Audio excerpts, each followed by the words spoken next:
कल्पना करो, शब्द सिर्फ शब्द नहीं होते। जब वे कविता बनते हैं तो तलवार की धार भी बन जाते हैं और फूलों की खुशबू भी।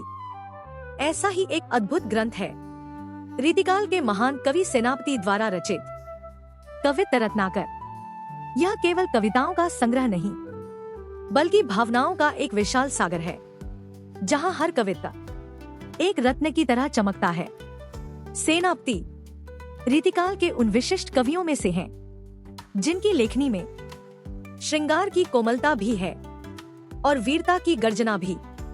कवित्त रत्नाकर में श्रृंगार रस की ऐसी झलक मिलती है, जहां नायिका की एक मुस्कान हृदय को बांध लेती है और उसकी एक दृष्टि सैकड़ों भाव जगा देती है।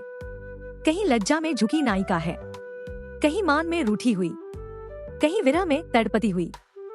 हर भाव इतना जीवंत है कि शब्द चित्र बन जाते हैं। इस ग्रंथ के कविता साधारण नहीं है। हर पंक्ति में अलंकारों की सजावट है, उपमा और रूपक की चमक है और लय की मधुर गूंज है। इसी कारण इन कवित्तों को रत्न कहा गया और इस संग्रह को रत्नों का सागर, जहां एक ओर श्रृंगार रस की मधुरता है, वहीं दूसरी ओर वीर रस की ओजस्वी ध्वनि भी। वीर रस के कवित्तों में शब्द तेज हो जाते हैं, भाव उग्र हो जाते हैं और कविता युद्ध भूमि का रूप ले लेती है। यही संतुलन सेनापति को अन्य कवियों से अलग करता है। रीतिकाल की साहित्यिक परंपरा में कवित्त रत्नाकर एक महत्वपूर्ण स्थान रखता है।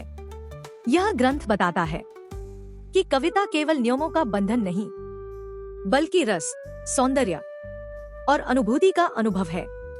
आज के समय में भी अगर कविता में भावों की गहराई, शब्दों की चमक और लय की मधुरता चाहिए, तो कवित्त रत्नाकर एक अमूल्य प्रेरणा है।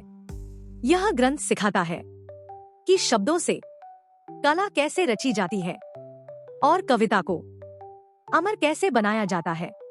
तो अगर तुम शब्दों की चमक देखना चाहते हो, भावों की गहराई महसूस करना चाहते हो, तो सेनापति का कवित्त रत्नाकर जरूर जानो, जरूर पढ़ो, क्योंकि यह केवल एक ग्रंथ नहीं, बल्कि शब्दों का अमर रत्न सागर है। अगर आपको सेनापति कृत कवित्त रत्नाकर अच्छी लगी तो लाइक करें, कमेंट करें और दोस्तों के साथ शेयर करें। और ऐसी ही रोमांचक कहानियां देखने के लिए चैनल को सब्सक्राइब जरूर